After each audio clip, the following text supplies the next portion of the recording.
Pakistan versus England का दूसरा test खत्म हो चुका है। डे 4 के पहले सेशन में पाकिस्तान ने इंग्लैंड को ऑल आउट कर दिया था और बड़े आराम से पाकिस्तान ये मैच जीत गया। और सिर्फ दो स्पिनर्स ऐसे हैं कि जिन्होंने 20 विकेटें ली हैं, बाकी कोई बॉलर बैटिंग जरूरत ही नहीं पड़ी। जिस तरह हमने इतने स्पिनर्स खिला लिए थे। सो मैच तो हम जीत गए, लेकिन मैं फिर भी कहूंगा कि कॉम्बिनेशन हमारा उस तरह से बेहतर अभी नहीं हुआ। अभी आगे जाके हमें कॉम्बिनेशन को बेहतर करना है।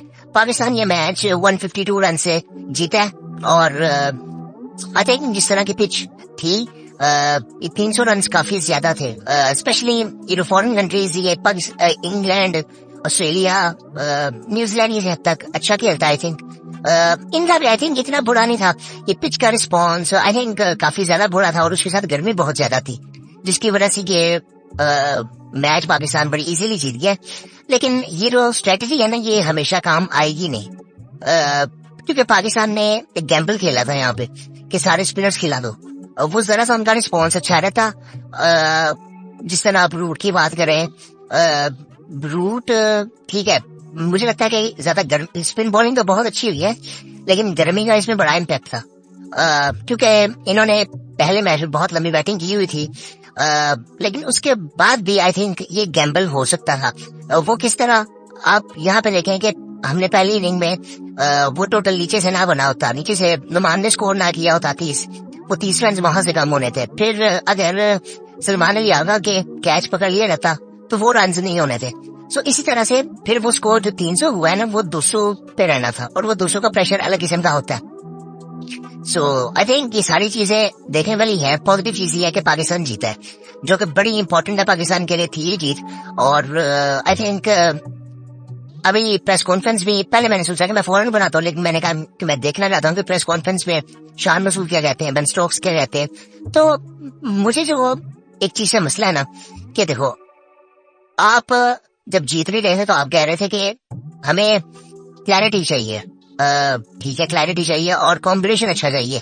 अब जब हम जीते हैं तो उनका कहना यह था कि हमें हर तरह की पिच पे जीतना है। बट ठीक है, वो बहुत अच्छी बात है हर तरह की पिच पे जीतना है, बट आई थिंक ये क्लैरिटी एक हमें मिलनी चाहिए। ये अभी ये देखने में बड़ा अच्छा लग रहा है कि हमने सारे स्पिनर खिला दिए, फास्ट बॉलर्स बिठा दिए। आमिर जमाल को अभी जरूरत नहीं पड़ी हुई ओवर करने की। सो ये नासिर हुसैन ने भी बात की है कि जिस तरह से नुमान ने और साजिद ने बॉलिंग की, अब जाहिद ने उस तरह से बॉलिंग ही नहीं की। सो अगर स्पिनर्स ने आपको मैच जिताना है तो आपको 2-3 स्पिनर्स ने भी जिताना है। आपको पूरी टीम स्पिनर से बनने की जरूरत नहीं है, आपको एक कॉम्बिनेशन बनाना पड़ता है। अब फॉर एग्जांपल उनके, आप देखिए उनके भी 2 स्पिनर्स अच्छे थे, बट उनका एक्सपीरियंस इतना नहीं था जितना कि पाकिस्तानी बॉलर्स का था। वो एडवांटेज पाकिस्तान में खेलने का था। इस वजह से नुमान की परफॉर्मेंस उस तरह से थी, साजिद की परफॉर्मेंस उस तरह से थी, उनके बॉलर्स भी अच्छा परफॉर्म करते हैं। और दूसरी चीज ये है कि अगर हम टॉस में जीतते तो फिर ये चीज डिफरेंट हो सकती थी, रिजल्ट डिफरेंट हो सकता था, बहुत ज्यादा चांस थे। सो ये सारी चीजें देखने वाली है। सो अगले मैच में अब हमें मुझे लगता है कि बेसिकली हमें चेंजेस तो करने हैं। अभी अगला मैच अभी 24 को है, लेकिन हमें उसमें चेंजेस करने हैं। एक भी चेंज मैं देखता हूँ कि मुझे लगता है कि आपको मीर हमजा को लेके आना चाहिए वापस। आमिर जमाल को भी देखना चाहिए, अगर वो फिट नहीं है तो उसको बिठा के जाहिद को भी आई थिंक बिठा देना चाहिए, क्योंकि आई थिंक जरूरत नहीं है अभी इतनी, मतलब इतने ज्यादा स्पिनर्स डालने की। आपके पास नुमान है, साजिद है, फिर आगा भी है, उसके बाद बाकी भी साइम भी कर लेते हैं, साउद भी कर लेते हैं और कामरान भी कर लेते हैं। सो ये आपके पास डिसेंट बॉलिंग है। सो इसके साथ आप मीर हमजा डालें, मोहम्मद अली को भी डाल लें, और आमिर जमाल को तो मैं कहूंगा कि आपको रेस्ट दे देना चाहिए।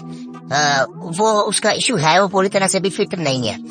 बट आई थिंक मुझे नहीं पता ये क्या करते हैं। ये भी जो डिसीजन था, ये आई थिंक ये सिलेक्शन कमेटी चेंज हुई है, आकिब जावेद के आई थिंक ये फैसले थे, वरना आई थिंक ये बड़ा डिफिकल्ट था इनके लिए ये फैसले करना। अदरवाइज आई थिंक मुझे नहीं लगता हमने कभी इस तरह के चेंजेस करने थे। हालांकि इसमें भी हमने मैं वही बात करूंगा कि गैम्बल खेला था, हमें एक कॉम्बिनेशन अच्छा बनाना है। अब मुझे लगता है कि अगले टेस्ट मैच में हमें उसको भी चांस दे देना चाहिए, हुरैरा को इस मैच में चांस दे देना चाहिए था, मैं भी अब्दुल्ला शफीक की जगह पे, ताकि आई थिंक बहुत टाइम से वो भी बेंच में बैठा हुआ, और बेंच में बैठे पहले पीरियड्स भी काफी ज्यादा हुए हैं, और नीचे से बैटिंग का कॉम्बिनेशन ठीक है। अब फिर नीचे हम आते हैं तो आमिर को बिठा के हमें एक फास्ट बॉलर डालना चाहिए। आमिर को मुझे लगता है कि रेस्ट की जरूरत है, अभी वो पूरी तरह से फिट नहीं है, और उसके साथ मोहम्मद अली है और मीर हमजा भाई बैठे हुए हैं, इन दोनों को डाल देना चाहिए। और जाहिद को भी आई थिंक अभी बाहर बेंच में बिठा सकते हैं, अभी इतना जरूरत नहीं है उनकी। और मुझे था कि वो चौथी इनिंग में उनकी जरूरत पड़ेगी अगर वो थोड़ा सा टेम्परमेंट प्रेशर दिखाते तो, लेकिन आई थिंक वो उनकी जरूरत ही नहीं पड़ी। जितने भी ओवर्स पाकिस्तान ने किए वो इन दोनों ने ही कर दिए। और आई थिंक ये अब हमें थोड़ा सा देखना है। अब ये जब तक बेन स्टोक्स आउट नहीं हुआ था ना, मैंने किसी तरह की मुझे था नहीं होप के अभी हम मैच जीत सकते हैं। उसके बाद कार्स ने भी अच्छी बैटिंग की, लेकिन आई थिंक ओवरऑल अगर देखें तो सिर्फ स्पिनर्स की अभी बात की जा सकती है। कामरान का जो पहले मैच में पहले इनिंग में शो था वो बड़ा इंपॉर्टेंट था। इसी तरह बेन डकेट ने भी पहले इनिंग में शो किया था, वो भी बड़ा इंपॉर्टेंट था। सो अब दूसरी इनिंग में तो इंग्लैंड की ऐसे लग रहा था कि वो स्वीप के अलावा कुछ खेल ही नहीं रहे, और वो सुबह प्रैक्टिस उनका हर बैट्समैन स्वीप की प्रैक्टिस कर रहा था, मतलब वो सीखनी अब शुरू कर रहे थे। सो एक सारी ऐसी चीजें हैं कि जो ठीक है, अब हमने उनकी वीकनेस को पकड़ा और ये चीजें हमें पहले सीखनी चाहिए थी। अगर हम इतनी रिसर्च करते हैं लोगों पे कि जी कौन सी टीम आ रही है, किस तरह से वो खेलती है, उनकी स्ट्रेंथ क्या है, उनकी वीकनेस क्या है, सो ये चीजें हम पहले भी करते। हमने लास्ट मैच साउथ अफ्रीका को हराया था, हमने बांग्लादेश के खिलाफ हमने वही गलती की। फ्लैट पिटों पे हम नहीं जीत सकते। वो उसकी सबसे बड़ी वजह ये है कि हमारे पास बड़े क्लासिकल किस्म के किताबी बैट्समैन है। आपको कोई ऐसा बैट्समैन नहीं मिलेगा जो आएगा और वो 10 मैच में आके 40-50 बॉलों में 100 कर देगा, 60 बॉलों में 100 कर देगा, जो आपको 200 पे 200 करके देगा। ये ऐसे हमारे बैट्समैन नहीं है। वो पूरा टाइम लेते हैं, प्रॉपर क्रिकेट जिस तरह से खेली जाती है उसी तरह से खेलते हैं। सो आपको इंग्लैंड वाली वो गेम नहीं मिलेगी, आपको ऑस्ट्रेलिया वाला नहीं मिलेगा कि ऊपर से आके हेड, ये जिस तरह से वार्नर पहले करता था कि वो आके तोड़ देता था सामने वाली टीम को, इतना वो मारते थे। सो इसी तरह इंग्लैंड आपको रोहित शर्मा नहीं मिलेगा कि वो शुरू में इतना वो तेज खेल के 50-100 तेज करेगा और वो बाहर चला जाएगा, कि इससे वो सारा वो जो रिदम है वो बॉलर्स का चला जाता है और दूसरी टीम प्रेशर में आ जाती है। सो हमारी टीम से आपको वो चीज मिलेगी नहीं अभी। हालांकि साइम अयूब को खिलाने का मकसद ही यही था कि सामने वाली टीम पे प्रेशर डाला जाए, और उसको खिलाने का मकसद ये था जो कि हमें थोड़ा बहुत नजर आया था ऑस्ट्रेलिया में, कि जी ये आएगा ऊपर से अटैक करेगा बॉलर्स पे, उनकी लाइन खराब होगी तो बाकी बैट्समैनों को हेल्प मिलेगी, और अब वो दूसरे बैट्समैनों की तरह बैटिंग कर रहा है। सो आई थिंक ये सारी ऐसी चीजें हैं, अभी हमें बहुत आई थिंक मेहनत की जरूरत है। ये अभी हमें जीत तो मिल गई है, बट ये आगे जाके भी काफी चीजें होंगी। अब जिस तरह से अब व्हाइट बॉल की टीम बनेगी, मुझे नहीं पता क्या टीम बनती है, बट आई थिंक एक पॉजिटिव साइन नजर आया है। इसकी जरूरत बहुत ज्यादा थी। कई दफा ऐसे होता है कि आपको एकदम जीत मिल जाए ना, और हमें तो बहुत देर बाद आई थिंक मिली है। सो वो काफी चीजें फिर चेंज करती हैं। पॉजिटिविटी जो होती है ना, वो आई थिंक जब आप सोचते पॉजिटिव होना तो होता है पॉजिटिव है, और हम लोग नहीं सोच रहे थे। और ये भी आई थिंक ये मैं आपको बता रहा हूँ, ये ऐसा कोई फैसला नहीं था कि जो सबने मिलकर किया होगा, इसमें बहुत से लोग डिसएग्री किए होंगे। मुझे तो लगता है कि मैं भी शान मसूद और जैसन गिल्स पे भी इस चीज में माने नहीं होंगे जो टीम पाकिस्तान ने खिलाई थी। इवन जब सलमान अली आए थे उनसे भी सवाल हुआ था आई थिंक ये कि आप पोस्ट मैच शो में आई थिंक हुआ था कि जो टीम खिलाई है तो आप इस बारे में क्या कहते हैं। तो उन्होंने भी साफ कहा कि यार मुझे शुरू में तो डर लग रहा था, लेकिन बाद में आई थिंक जिस तरह से सबने जेल की है और अपना फॉर्म की है, सो वो आई थिंक काफी जबरदस्त चीज थी। ये बिल्कुल ये बात ठीक है। आप यहाँ से दो चीजें साइड पे करें कि हम टॉस में जीतते, सो रिजल्ट मुख्तलिफ हो सकता था। आप यहाँ पे ये चीज देखें कि सलमान का कैच पकड़ लिया गया था शुरू में, तो रिजल्ट मुख्तलिफ हो सकता था। सो काफी ऐसी चीजें जो हमारे हक में नहीं है, जिसे हम लक कह सकते हैं कि किस्मत की वजह से भी ये सारी चीजें हुई हैं। लेकिन मैं फिर भी कहूंगा पाकिस्तान की एफर्ट बहुत अच्छी थी। ये नहीं कह सकते कि पाकिस्तान की बिल्कुल एफर्ट नहीं थी। जाहिर बात है कि पाकिस्तान टीम अच्छा खेली है तो जीती है, लेकिन इसमें ना हमें इस चीज को पकड़ में लेना, हमें एक कॉम्बिनेशन अच्छा बनाना है, स्पिनर्स का, फास्ट बॉलर्स का, बैट्समैनों का, ऑलराउंडर्स है तो उनका, ना कि हम सिर्फ अपनी एक स्ट्रेंथ लेके चले, हमारे पास बी प्लान कोई भी ना हो। पहले हम ये करते थे कि हम वो कोशिश कर रहे थे, गर्मी में आप स्विमिंग ट्रैक नहीं बना सकते पाकिस्तान में, ये बड़ी सीधी सी बात है। और इवन आप ये भी रिसेंटली एग्जाम्पल देखें, आप बैंगलोर की एग्जाम्पल देखें, उधर वो बारिशें हुई हैं, मौसम ठंडा हुआ है, तो पहले दिन आपको स्विंग स्विंग किस तरह का मिला।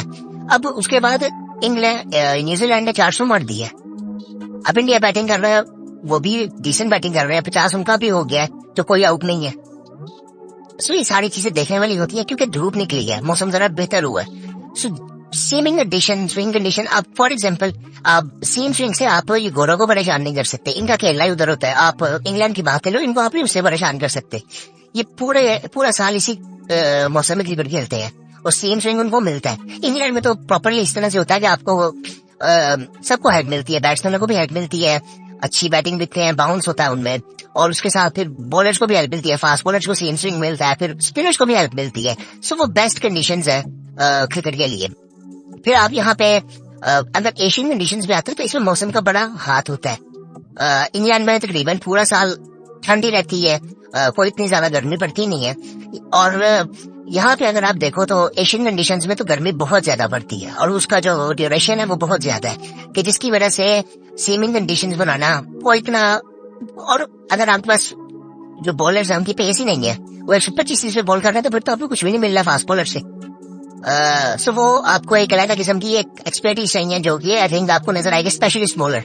मीर हमजा इस तरह से इस वक्त सिर्फ हमारी टीम में नजर आ रहा है, और कोई किसी ने कोई ऐसी परफॉर्मेंस नहीं दी, और वो इंटेलिजेंस किसी की नजर नहीं आ रही, स्पेशली टेस्ट मैचेस में।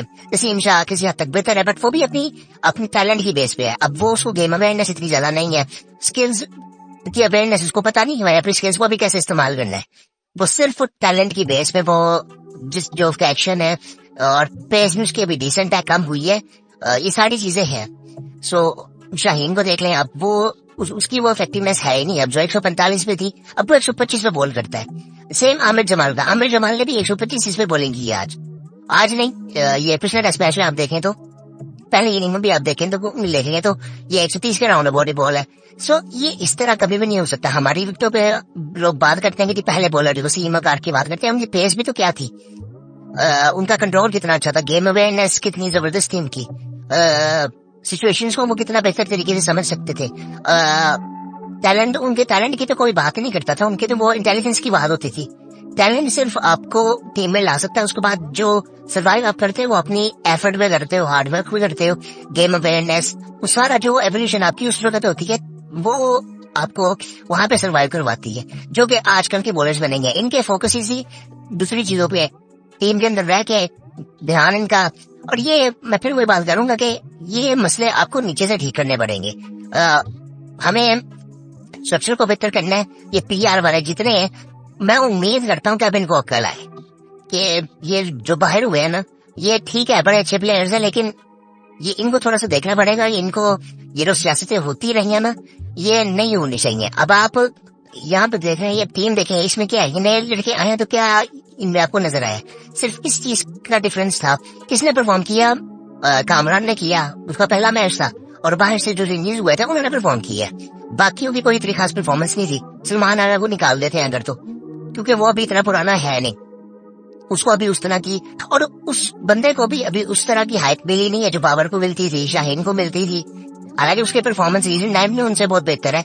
सो मैं कहता हूँ इसको मिलने भी ना हाइप, इसी तरह से ही चलता रहे, क्योंकि ये जिस टाइम पे स्कोर करता है ना, ये पाकिस्तान में बहुत मसला रहा है, और आगे इसने व्हाइट बॉल भी अभी खेलनी है। सो ये मैं तो कहूँगा कि इसको हम कभी भी इतना ऊपर ना चलाएं कि हम फिर हमारी ना आदतें बिगड़ जाती हैं। फिर हम मेंटली उतने स्ट्रांग है नहीं, हम बिगड़ते भी चलती हैं, और फिर उसके बाद ठीक तो बड़ी मुश्किल से भी होते हैं। सो आई थिंक ये काफी चीजें ऐसी पॉजिटिव चीजें बहुत ज्यादा है, लेकिन हमें कुछ चीजों पे फिर भी ध्यान देना है। आई थिंक इस जीत को हमें सर पे नहीं चढ़ाना, ये सीरीज हमने जीतनी है, और उसके बाद फिर हमें सोचना है इस चीज के बारे में, हमने क्या चीज फॉलो करनी है। और ये जो बीच में चेंजेस होते हैं ना, ये एक दफा हो गई, हम दोबारा नहीं होनी चाहिए। आई थिंक ये PCB को देखना चाहिए ये चीजें। और बाकी आई थिंक इंडिया वाला मैच चल रहा है, फिर उस पर बात करेंगे बाद में। लेकिन आई थिंक बड़ा जबरदस्त हो गया है, चौथे दिन के पहले सेशन में मैच खत्म हो गया, और अगला मैच शुरू होगा, फिर उस पर बात करेंगे। बस ये था आज की वीडियो में। इंडिया वाला मैच खत्म होगा तो फिर उसके बारे में बात करेंगे आज।